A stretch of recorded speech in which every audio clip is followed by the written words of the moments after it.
Okay, welcome everybody, welcome. This is our fourth workshop out of our 5 workshop series. My name is Greg Maddox, Senior Business Exit Advisor for Cultivate Advisors. A little bit of housekeeping. Uh, we have some team members on the line that you might hear throughout this workshop. We have David, Matt, Kyle, and Steve. So if you hear those people, you'll chime in, just know that they're all part of the team. But for those of you who don't know, Cultivate Advisors, we are a business advisory firm that is staffed by current and former business owners.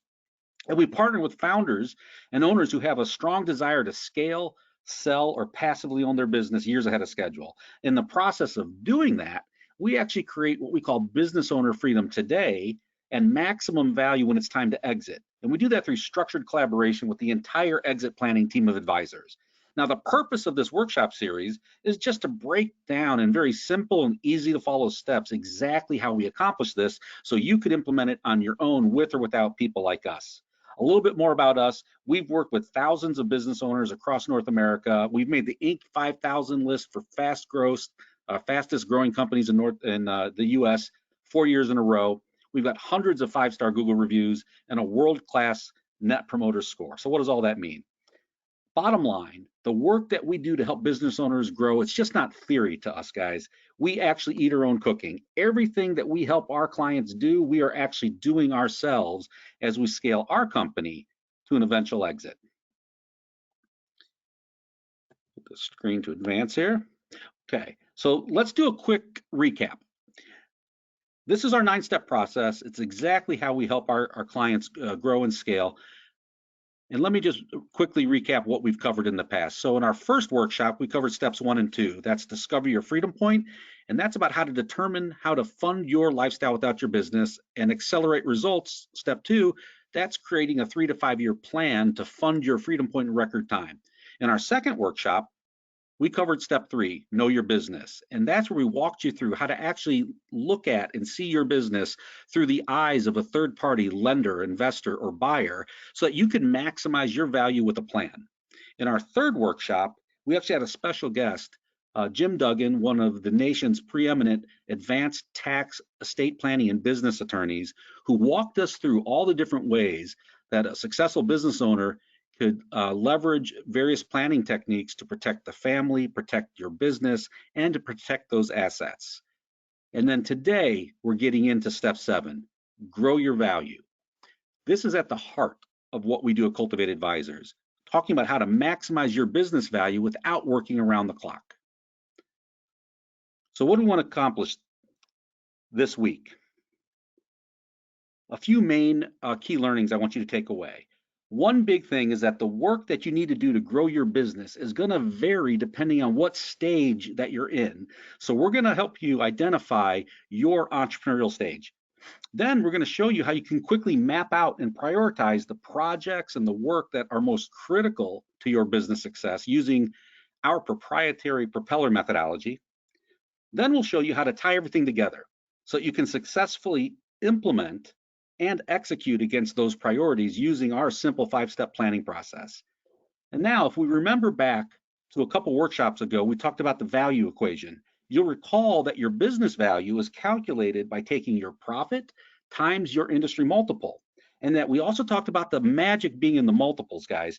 Your ability to collapse time and accelerate your business value to your freedom point, that's the point at which you could make work optional. You could sell the business for enough to walk away and fund all your tomorrows, or you could own the business passively and pull out the lifestyle that you want, your freedom point. So your ability to accelerate your business value to that freedom point or beyond, it's entirely dependent on your ability to systematically and quickly increase your multiples.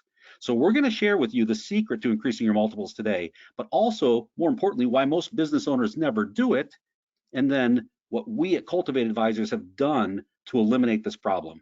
That's going to be critical. And finally, as entrepreneurs, we all started our businesses to create more freedom in our lives. But oftentimes we find that the more successful we become, the less freedom we actually have because we get so ingrained in the day-to-day and inner workings and all the decision-making inside the business. So I'm going to show you a simple framework today that you can use to create and track the freedom in your life that you truly want. So let me walk you through our first cheat sheet. Again, if you feel like I'm going too fast or you'd like a copy of this, you'll have an opportunity to raise your hand at the end and request it. We'll email it right to you. So why is it that most business owners struggle to create massively valuable companies? Well, number one, they're focused on the wrong things. They're focused on adding revenue and adding profit and not multiplying value. We're going to go in that in a little more detail today. Number two, they're held hostage by key employees, key clients, or maybe key vendors. And number three, they struggle to let go so the team can level up. We're going to explain that in more detail today as well. So at a high level, three simple steps. What can you do to actually grow value? Well, it starts with number one, having a long-term vision. You need to create goals around not just the business, but also financial and personal freedom as well. And they have to be something that truly motivate and inspire you. Once you know what that longer term vision is, we could then set macro goals. Now we're in planning season. So let's say for next year, 2023. And then once we have those annual macro goals, we can reverse engineer what has to happen next year to be on track for your vision. But we do have to break that down into prioritized projects across all three freedoms: business, financial, and personal. And once we have them prioritized, now we could start to build out a monthly action plan. So we need to identify those top projects to focus on, in this case in Q1, and we need to create then detailed action plans on how we're going to achieve it with deadlines, support, and delegation. We're going to break that down in more detail today as well. So, as I mentioned before, the work that you need to do to grow your business is going to vary depending on the stage of business, of your entrepreneurial stage, we call it, that you're actually in. So, we have broken it down into 5 stages, from hustler, experimenter, visionary, systemizer, and influencer. And these are driven by infrastructure. So I mean team and systems versus revenue. Why is that? Well, think about it. You can actually increase your revenue and never scale. What do I mean? Think about a surgeon or an attorney who earns millions of dollars, but their business stops when they stop working. They grew revenue, but they never scaled the business beyond just them. Also realize that there's a lot of overlap between each stage. So you're likely going to identify with more than one of them here, and that's totally okay. The goal today, though, is just to clarify the kind of work that you should, and perhaps more importantly, should not be doing based on the stage that you're in, so that you can avoid wasting time and money that gets you nowhere. Let me give you an example. Let's say that you're a hustler. You're a solopreneur who's just getting started, and maybe you read one of the many books on creating systems in your business. A famous one's called eMyth. So instead of focusing on creating new sales, you end up spending a ton of your time just documenting processes. The problem, though, is that these processes are hypothetical and they're unproven in the marketplace. Number two, on top of that, you're also spending a ton of your limited savings and startup capital on creating a brand. You've got a fancy logo. It's designed to the nth degree, and you've built a very expensive website. All of that is nice, but it's totally not needed and actually counterproductive at this stage. So these are all examples of things that someone in the hustler stage should just never be doing. So let's dive a little deeper by stage now. So as a hustler, you're just getting the business started. You're managing all aspects of that business yourself. You're probably finding that lots of stuff is coming at you and that it might be difficult to prioritize because you're wearing all the hats. And so on top of that, you haven't really built it out and figured it all out yet. So there's probably a lot of fires that are coming at you. You have to figure out as well. And perhaps the biggest issue is that you feel like you're treading water. You're not really feeling like you're making strides to growing the business beyond just you. And so oftentimes you feel like you're operating by the day or maybe even by the hour, depending on the day. So what are the challenges? Well, nothing happens without you at this stage. And it could feel like you're constantly kind of putting out fires and spinning all the plates yourself. And you probably also feel like you don't even know where your next deal is coming from because you haven't identified a steady lead funnel. Now, the opportunity here is to realize that the place that you need to focus is purely on sales. That is all that a hustler needs to figure out. You need to focus your time and your goals around revenue production so that you can actually gain the resources that you need to grow the business beyond you. The next step is experimenter. So as an experimenter, you might have hired your first couple of employees. They might not be direct employees. Maybe you found some people on Fiverr or Upwork or some 1099 contractors who help you out, where you're able to offload some of the load from your plate to theirs. And so that opens up a little bit of time for you to start working on your business for the first time. Now, The key here, though, is you have to still continue your efforts as the lead sales rep. You're the only one who's making it rain and ring in the cash register, so you cannot stop that. Um, but what this does give you the opportunity to do is, now that you've hired a couple people, maybe helping you produce the work or the service, you start to build your leadership chops a little bit. So the challenge is, even though you've proven that this isn't just a hobby here as an experimenter, you still need to identify kind of what resonates with your audience. What's your business model? How are you going to grow this thing besides and beyond you? That's why we call it experimenter. You're experimenting with a lot of different things to figure it out at this stage. Now, while doing that, you still have to hold tension to your standards for quality control, because at this stage, you're starting to let go of a little bit of the work and somebody else is doing that. So you have to figure out, how do I let go a little bit and still maintain the standards that my clients or customers are paying for? So the opportunity here is, as an experimenter, you could take some more calculated risks. You can say yes to more opportunities because you have a little bit more bandwidth with some of the teammates that you brought on. And that allows you to kind of figure out how you want to scale your business over time. So you need to build your team here is a big key, big takeaway, with entrepreneurial generalists at this stage. And you need people who come in to help, who are comfortable wearing many hats and comfortable with change and comfortable with helping put their stamp, their thumbprint on it to help you build and grow the business. Once you get beyond experimenter, the next stage is visionary. So now, as a visionary, you've organically grown the business. It's beyond just you. You've gotten a little bit of help. You start to open up some space. Maybe for the first time, you feel you have a little bit of breathing room to truly start working more on the business and less in it. You're starting to delegate the sales hat a little bit at this stage. That's a critical one that most owners are really trying to figure out how to get out of. And now you take the time that you used to focus on sales, and you now focus on, how do I can attract and sell top talent to come into my organization and work with me to build this thing as we grow. So on the challenge front, it is uncomfortable for you to give up control. And at this stage, you're going to have to do it, because you finally caught a vision. And as an experimenter, you started to figure out what works and what doesn't work. You finally latch on to a bigger vision of something beyond just you. And as you're attracting people to that vision and growing towards it, you have to let go. Because when you have all of your hands in all aspects of the business, you're preventing your team from doing their job, and you're creating bottlenecks, which oftentimes are us as the owner.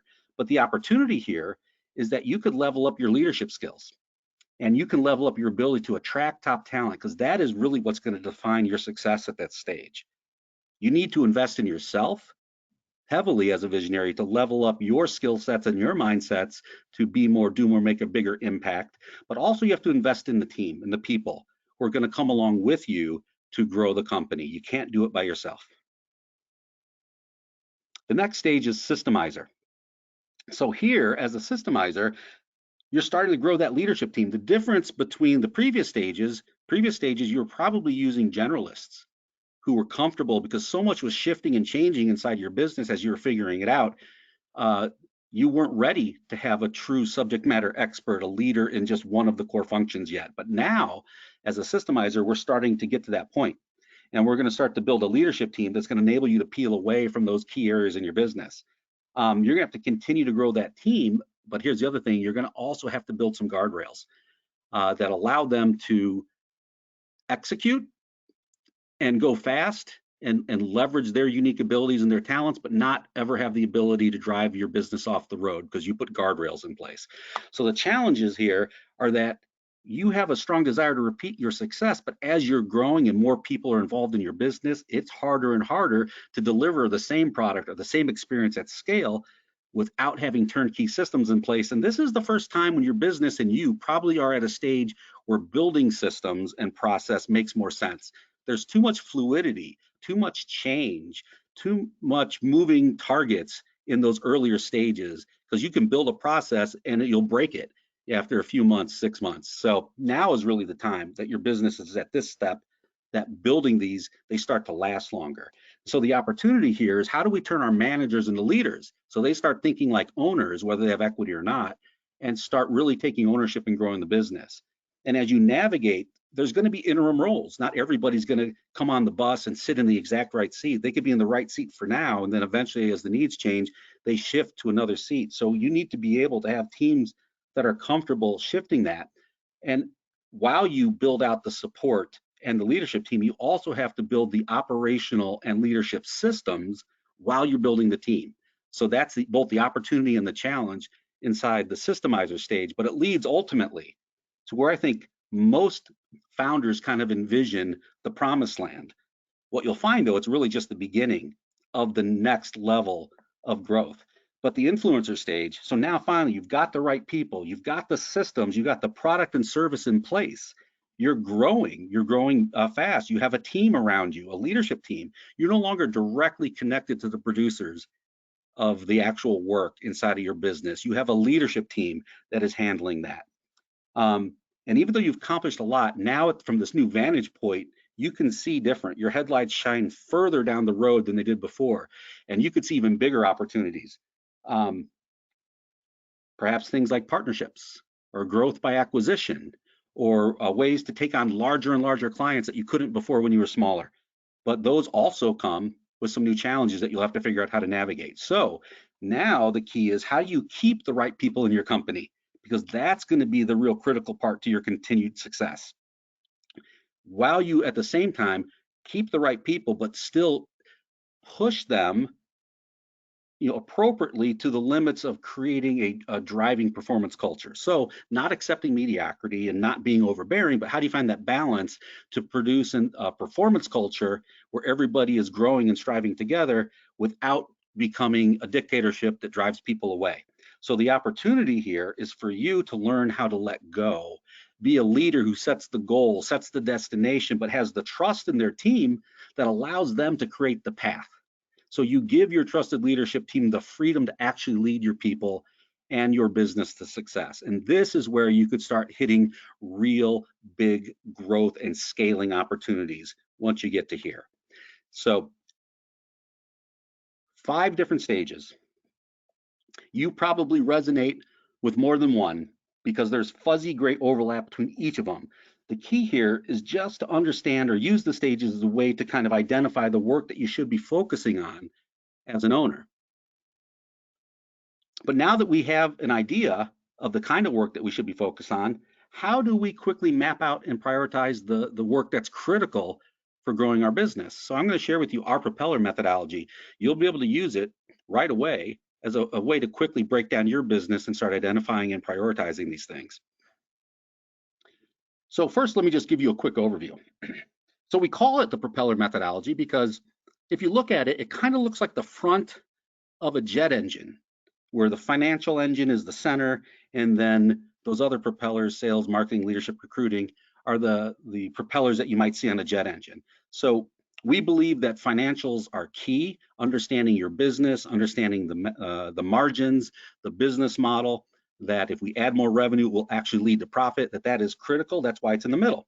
And if you look on the right side, it's all about growth. So if I set financial targets out into the future, creating a growth plan for 1, 3, 5 years into the future, then the next question is, well, how is my sales team going to go out and capture that revenue?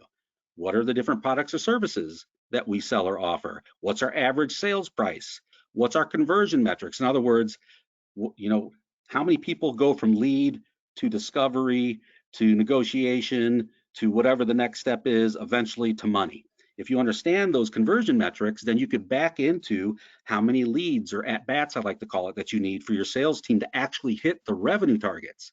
That ties directly to marketing. If I know how many leads I need, now I can start saying, well, what channels are we going to use to go get those leads? What's our budget? How are we going to track ROI? What's our costs, et cetera?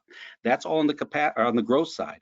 Now, if we have this business coming in, we have to decide if we can look out into the future and we hit those revenue goals over time. At what point are we going to start stressing out our existing team that we're going to hit capacity and start burning them out? So leadership has to do with, how do we actually lead the team? How do we actually lead them, develop them, hold them accountable, the rhythms of our sessions, our meetings, et cetera, all things kind of operational. And then recruiting is self-explanatory. If we're going to start burning our team out at some point in the future, what's our recruiting game plan to fill those holes with enough lead time that we don't get to a critical point where we're behind the 8 ball. And then productivity, you'll see, just kind of interweaves throughout all of it. And that could be tools or tech that's unique to you, or it could also just be good old-fashioned time and technology, or time and priority management.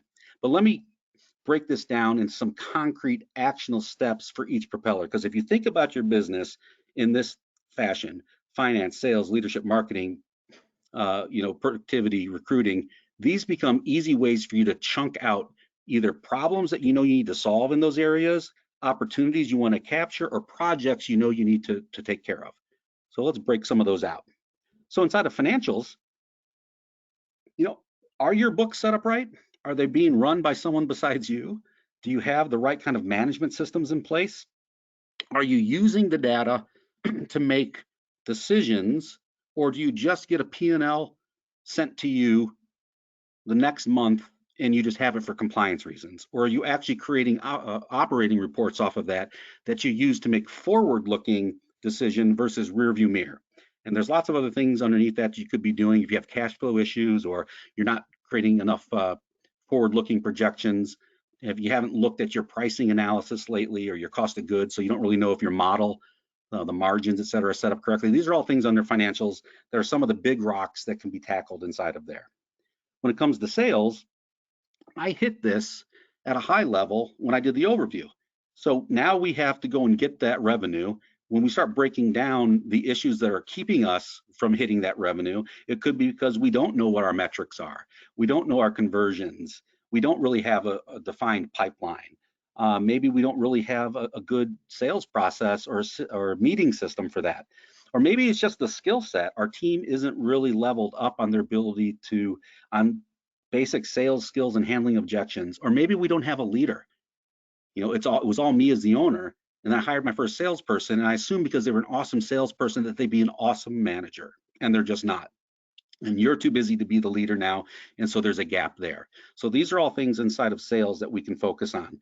And again, we want to focus on what the issue is, not how to solve it just yet. And the marketing, same thing. We have different things that we could look at there, from, do we have the right campaigns? Do we have online, offline strategies? Do we have automation built in where we can? Is it integrated into our website? Are our lead funnels happening? Is it all manual? Do we have a way that's turnkey, trackable, that we can see a clear and proven path to going from nobody knows us to they have awareness, to they've raised their hand, indicated some interest, to working their way through our funnel and eventually becoming a qualified lead that our sales team works with? These are all critical things. On the recruiting front, a lot of people leave this alone. So you could outsource this for sure. That could get costly, and it might be the best way to do it, or you might build this out internally. But we need to get to a point where you understand the way that you have to build a recruiting system. Do you understand how to build the role? Do you know where you're going to find ideal candidates? Do you understand that you can't just put an ad out on the various job boards and then have your inbox flooded with qualified candidates who want to work with you? If you are a small and fast-growing company, you're going to have to get really good at selling top talent on the opportunity of working with you and making a difference in the world if they align with your vision and your mission. This also turns into onboarding. So we find the right people, we spend all that time, energy, and money, and then we don't have any way to really onboard them. We need them to get started because we have a hole in capacity. So they show up on their first day and they shadow Bob. Then they shadow Susie. And then they sit in a conference room waiting for me, but I'm an hour late because I was in a meeting that I couldn't get out of. And they have this really disjointed and unprofessional, not great first impression, and we wonder why there's turnover. These are all things that we have to figure out. And finally, let's talk about leadership. This has to do with, how do you lead the team? So that could be the rhythm of our meetings, the types of meetings, who's involved, how we do coaching, whether that's formally in a meeting or just on the job or in flight, as we call it here. How do we do all the soft skill training to make people better leaders in your organization? And how do we actually create a performance culture inside of our team so that we can grow and people start all acting like owners? The last one will be productivity. And you can see how that kind of intertwines through everything. That could be from the tools and the systems that you use, project management, scheduling systems. It could be how you take the macro plans from the owner and department leads down to the micro level of how do we actually deliver our capacity and our team on the work required to actually pull through and collect money from our prospects or our clients and our customers, or goal setting by department.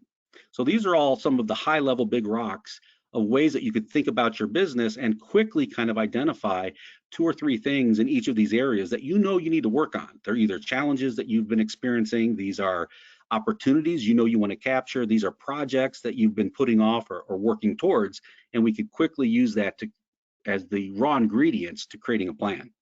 So the next question is, well, how do I actually tie everything together? And to one just coordinated plan that ensures that I'm thinking everything through and nothing's falling through the cracks. Well, we've developed a 5-step planning process that enables you to do that.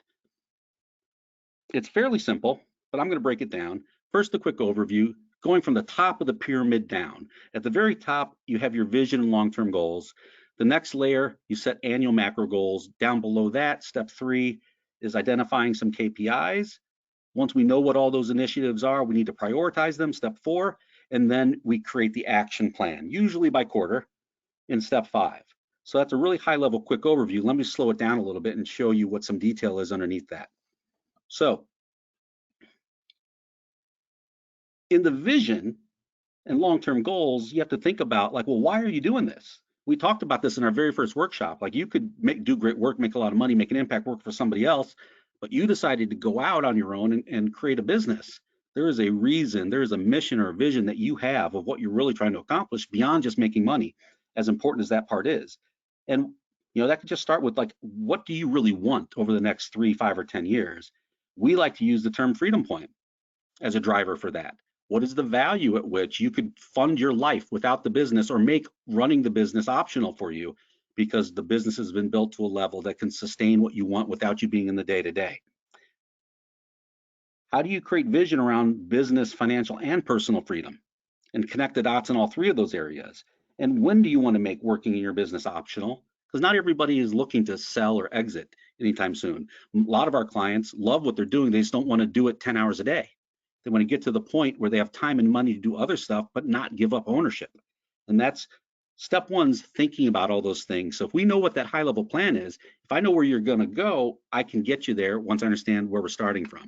So that gets to the annual micro or macro goals. So if I know big picture where you want to go, then we need to back into what has to happen next year. And I'm going to use the framework of annual planning since we're at the tail end of the year, and just perfect timing for that for Q1 of 2023 at the time that I did this recording. So if I know what your big vision is, we can back into what has to happen next year, and will that be in alignment? If we hit those numbers and those goals in 2023, are we in alignment for your 3, 5, and 10-year vision? So are we going to be on track? And usually here you're setting just some big targets, like what's revenue, what's profit, or maybe you have some other big rock items that are key for you. Could be number of employees, number of customers served, etc. The third stage we call KPIs identified. So here I call this the propeller planning. I just walked you through the propellers: financial, sales, marketing, leadership, recruiting, productivity. If you think about each of those areas and what are the projects that you need to do, what are the problems you need to solve, what are the opportunities you want to capture, and identify the what, not the how. This is another key takeaway, guys, where I see a lot of business owners running afoul here on planning is we're problem solvers. And so we want to, once we identify a problem, we're going to go down the rabbit hole and we're going to start to map out all the ways to solve that problem. The challenge there is that we have to surface all the problems first before we solve them, because we have to put them in priority order because they're not all equal. So here, just focus on the what, not the how, and then think about it from the propellers. What are the key things in each propeller that you think you need to do? And are there some KPIs or metrics around those key things that would be good indicators of success? And let's start identifying that. Then once we know what all those things are, we start moving into step 4, which is how do we just prioritize?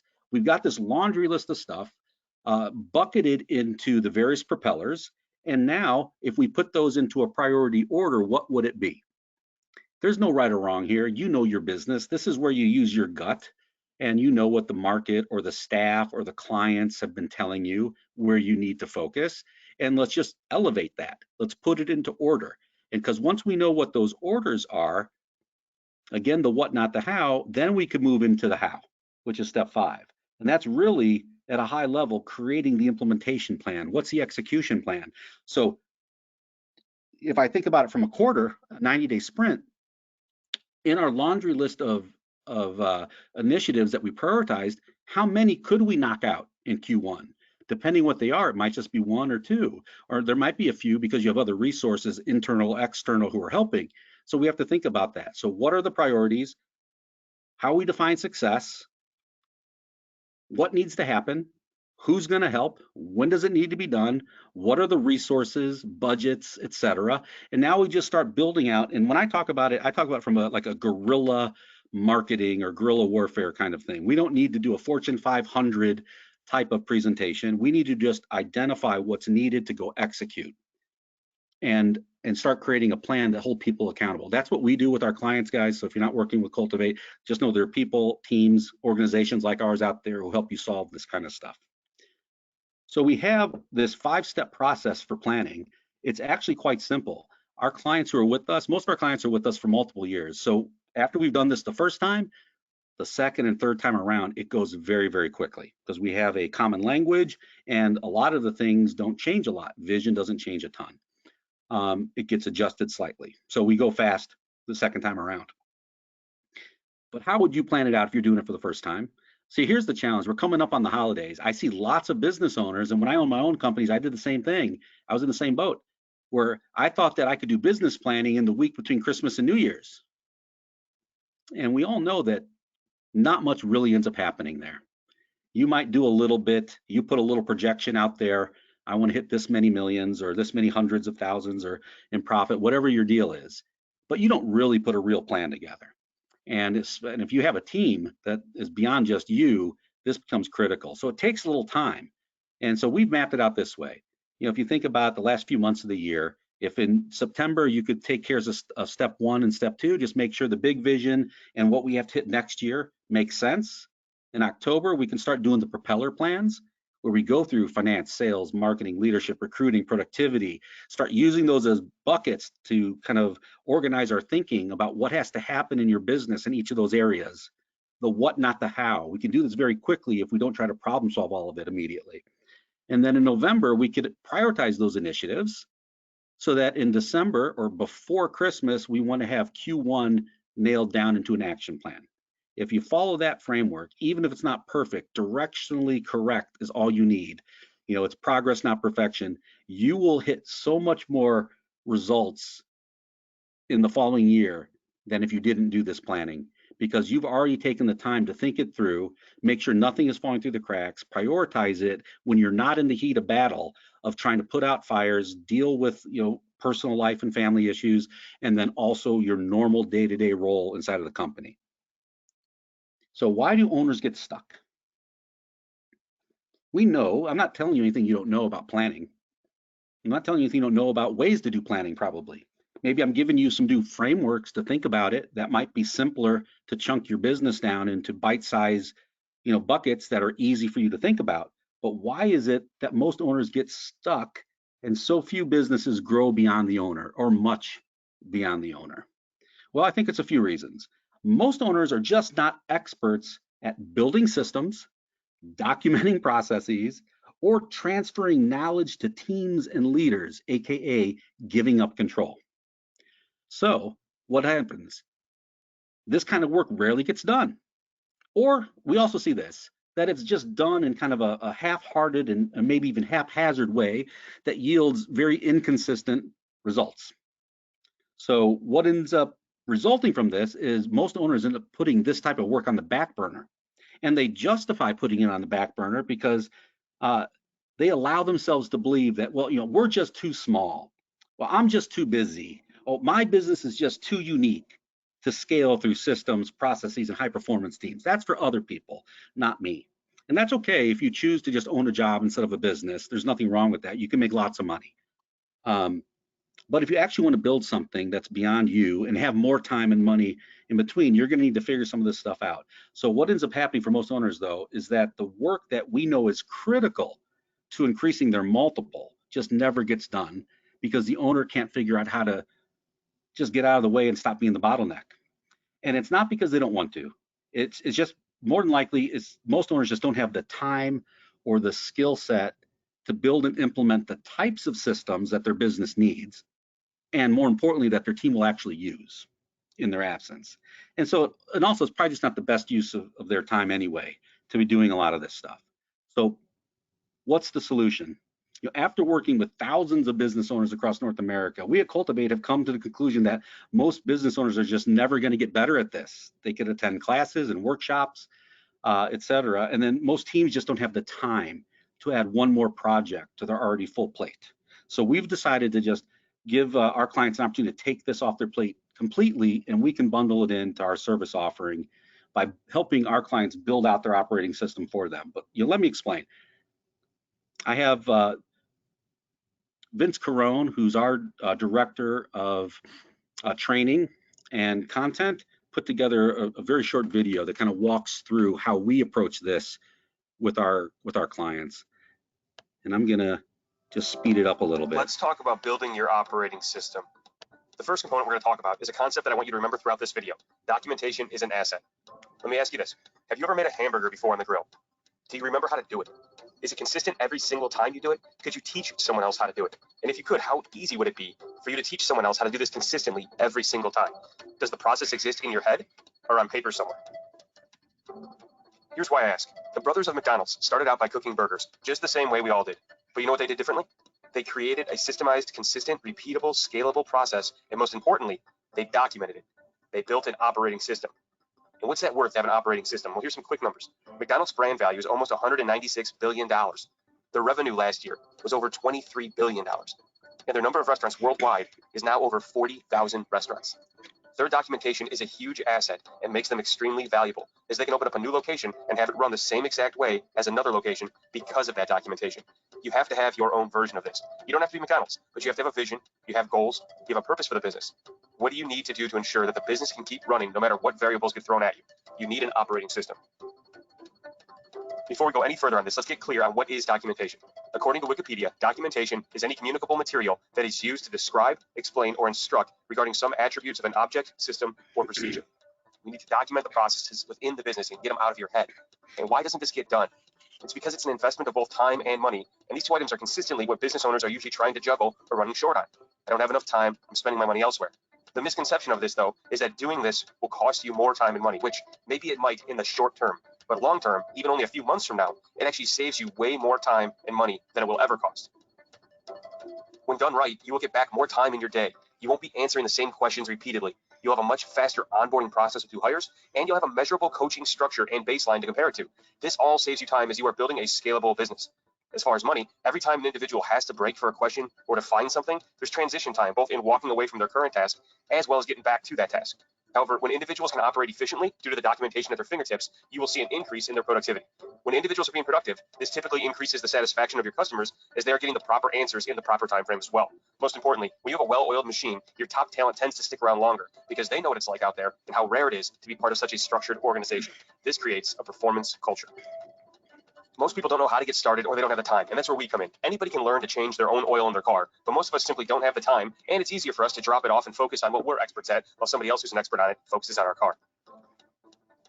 Here's what we typically see. This is my son's baseball team, and we wanted an end-of-the-year team picture. And there were 7 parents out on the field with cameras, each telling the kids to look at their camera.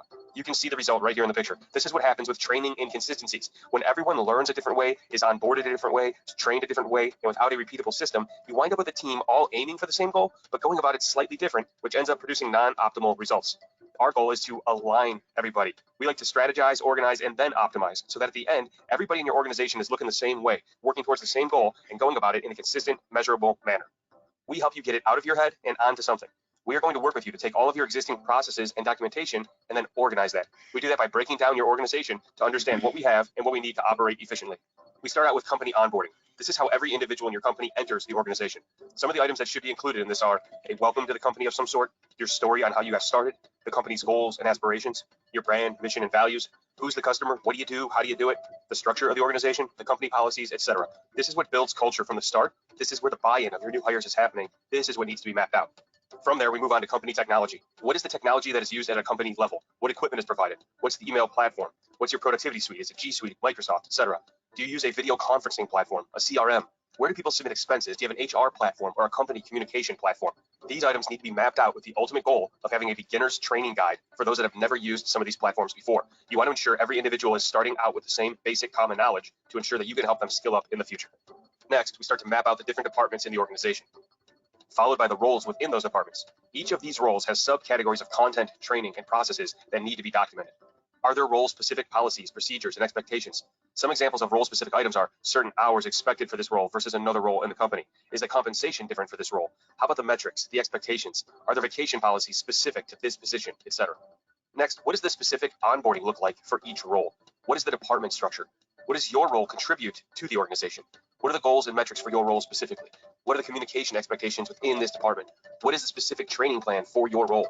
Then there's technology, not the universal company technology, but the role-specific technology. This often ties back into the technical skills of the role. What specific software is used, and what are the use cases for it? Where are all the resources for the department located? What's the department communication channel? Think through this in a more in-depth training for this technology in this role specifically.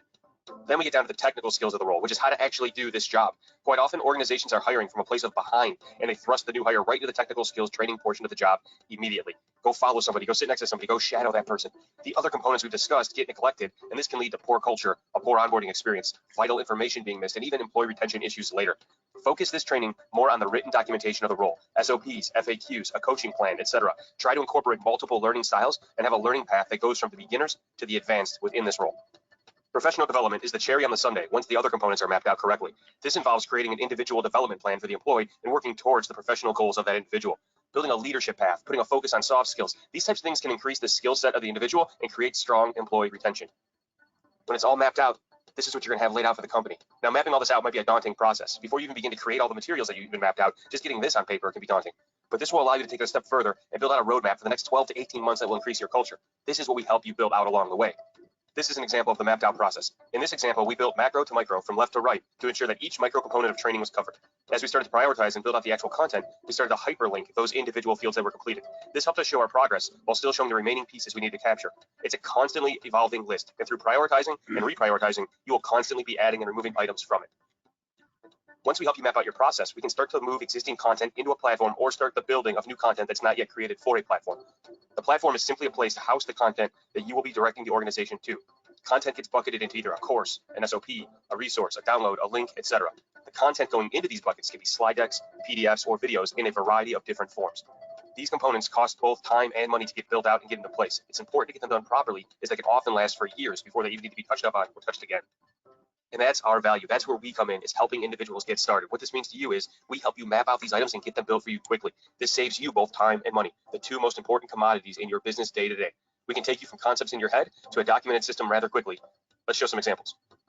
Example 1, we took a Google Drive full of documents, random notes, and processes for a realty company, and in 2 days we turned it into a series of text-based SOPs in an online platform that the users can now search. They can find answers to their questions, and or they can use this to follow a step-by-step process for these items.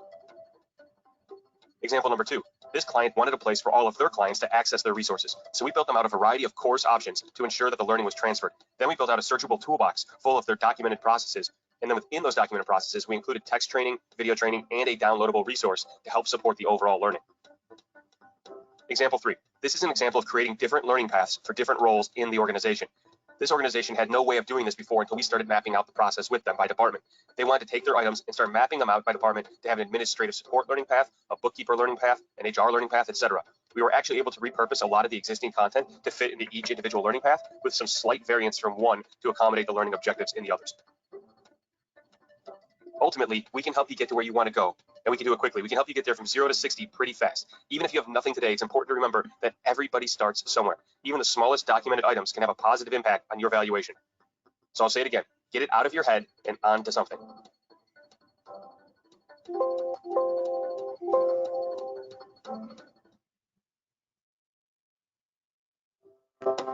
Let's talk about building your operating. How about that, guys? Let me get it back to the slideshow.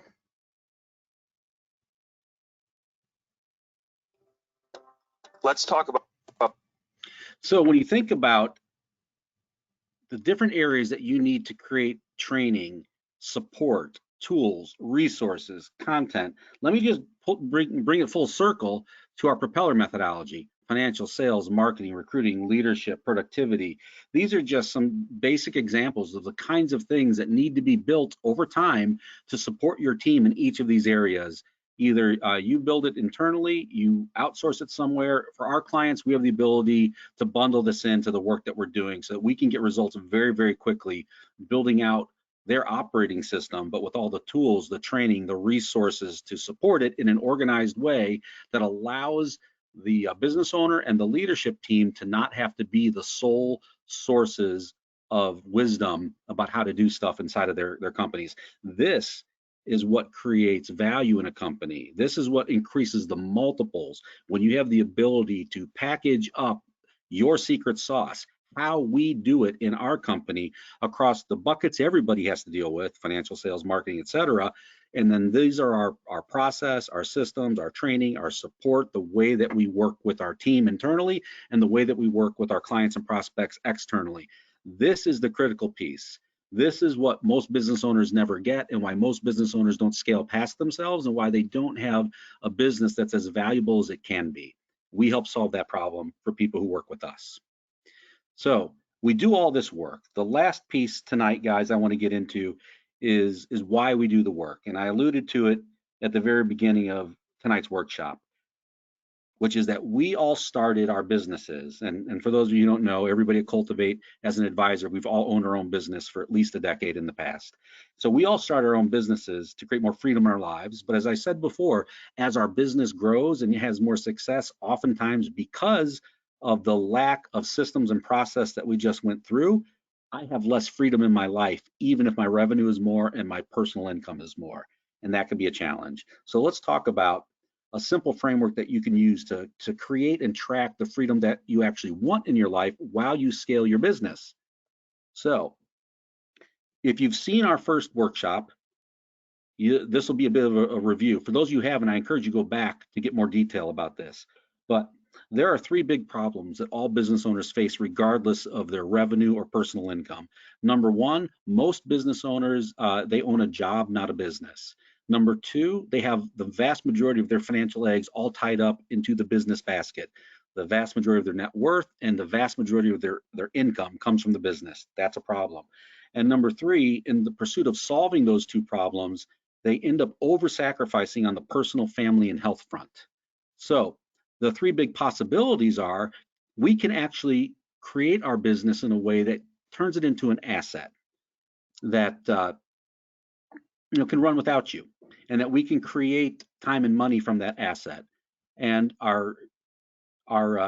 use some of that time and money to create financial freedom, and then do that in a way that creates some personal freedom as well, that we have some resources, some time, and some energy to be more, do more, make a bigger impact in our family, in our community, in our personal lives, etc.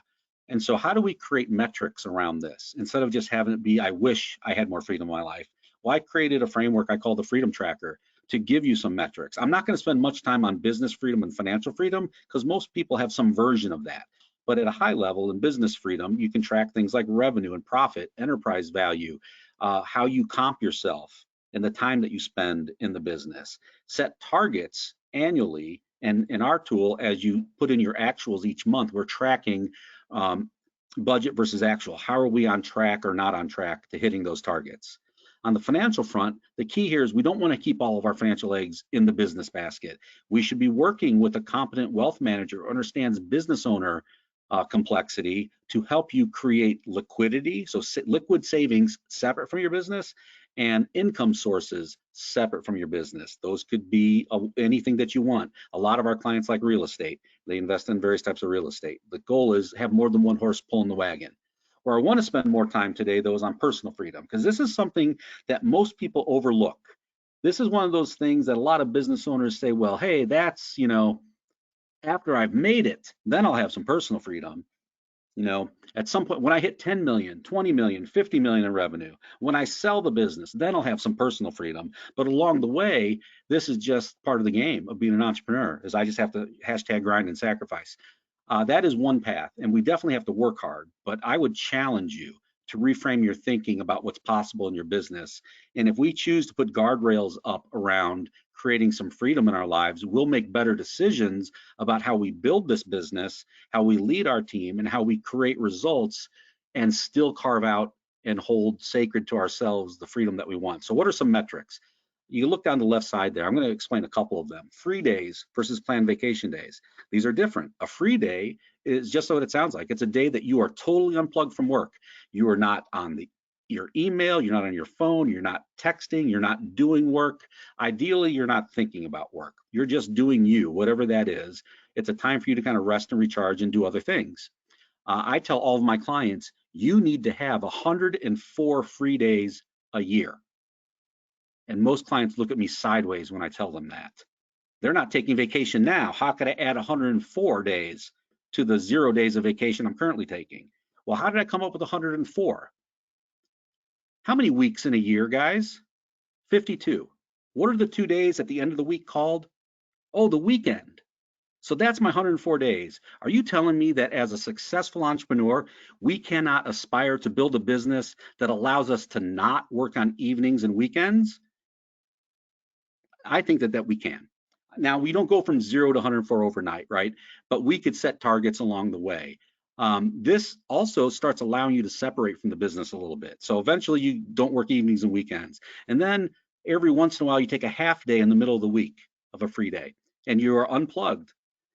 Eventually you take a full day in the middle of the week. Eventually you start taking a couple days here and there, a couple times a month. Eventually you're gone for a week.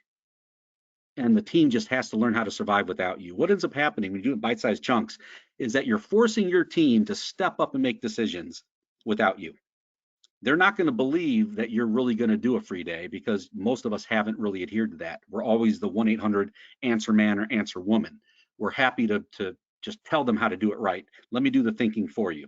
This will force them to step up, and instead of you giving the answer, you train them to say, well, if it was your business, what would you do? You want them to come to you with having thought it through and say, okay, I thought about it and I could either go left or I could go right, but I'm not sure. Let's talk about that. As an owner, I would much rather have that conversation than someone who either just gets stuck and waits for somebody to come unstuck them, or somebody who just wants you to just give them the answer. So free days is a great way for you to start giving yourself what you need, putting the oxygen mask on yourself for what it takes to run a business, but also forcing your team to step up little by little, bite-sized chunks until you get to the point where you can exit operationally if you want. By the way, that makes your business way more valuable the more your team steps up without you. Planned vacation days, self-explanatory. These other ones, work-life balance. Let's just scale of 1 to 10. How do you feel about work-life balance? How do you feel about financial stress? What kind of clarity do you feel that you have about your life outside of the business, or is your whole world just the business right now? Financial and mental readiness to do what's next. What type of owner are you? Get me out now. I'm burnt out. Hey, help me make this fun again. Oh, I want to grow. No, I've got a big strategic exit in mind.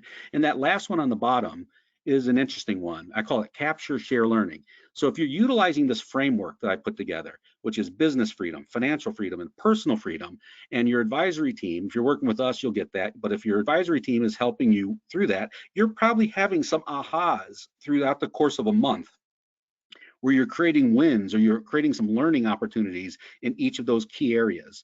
Well, some of those might be things that you want to capture and share, and you might want to share them with your leadership team. Some of them might be things you want to capture and share with your family. Because if you think about it, what makes you unique as an entrepreneur?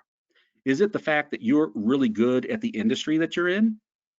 Or have you figured out some things separate from that? Your skill sets, your mindsets, the way you look at opportunity, the way you see opportunity to do something where other people see scarcity, the way that you figured out how to problem solve, the way that you have the ability to communicate and lead people. Aren't those things perhaps the more important things that are more valuable? And those are perhaps also transitional across any type of business, job, or industry. So for those of you who have kids, not every kid wants to get into the family business, right? And just because it's been an awesome business for you doesn't mean it's going to be one for them. And I'd have you consider that if you are learning and capturing some key things about what makes you successful as an entrepreneur, and I say therefore in life, capturing and sharing that with your kids is perhaps more valuable than giving them the money later. Because I think what we're all trying to do is to create a platform, a process, a system where I could actually launch my kids so they could, build upon what I've created instead of having to rely upon it from me or as a meal ticket. And so, we love utilizing this framework to help entrepreneurs really think through what is it that you really want, and then let's take it out of the ethereal, kind of woo-woo, other people only get freedom, and let's put some metrics around what it takes, business, financial, and personal, and let's just go after it. At the end of the day, it's not rocket science. It's just building the business around the life that you want, and you can still do that in scale. So let me just recap, guys. We covered a ton today. We covered that because the work that you need to do to grow your business will vary depending on the stage you're in. We walked you through what we call the entrepreneurial stage framework. We also showed you how to quickly map out and prioritize the projects and the work that you're going to find most critical to your business success utilizing our Propeller methodology, a simple, easy way for you to quickly bucket out the work that needs to be done. Then once you have it bucketed out, we showed you how to tie everything together so that you could successfully implement and execute against those priorities utilizing our simple 5-step planning process. We also talked about the secret to increasing your multiple is to just get it out of your head and onto something. For those of you who work with us, you have the ability for us to help you do that. But most business owners struggle with this, and very few actually do the work necessary to turn their business into a system-driven asset that can, run and grow without them. So, we've just developed that solution to take it completely off their plate. And then finally, we've talked about the Freedom Tracker framework that allows you to set targets across business, financial, and personal freedom and track your progress and actually hold tension to those results with the help of your advisory team, because you're going to need a wealth manager, you need a tax and estate planning attorney, you're going to need a business advisor, you're going to need some other competent professionals that kind of come in and out of your orbit over time, but they all should be aligned on what you really want across those 3 areas. Because when you do that, we find that you can actually live your ultimate exit lifestyle even if you never sell, because you're setting up your business to be an asset that can run without you and fund your life with or without you owning the company. So for those of you who want to get the cheat sheets, text cheat sheet 123 to 312-847-3880. It is not case sensitive, but it has to be spelled correctly. It's cheat sheet 123, no spaces.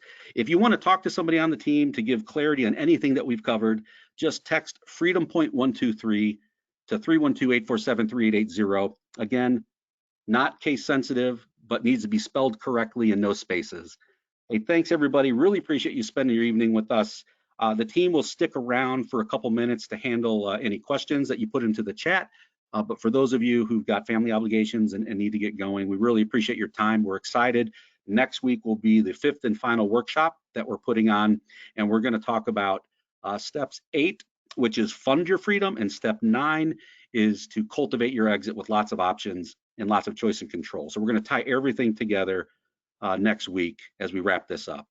Thanks again, everybody. And for anybody who has questions, just put it into the chat function and someone on our team will bring it to the front.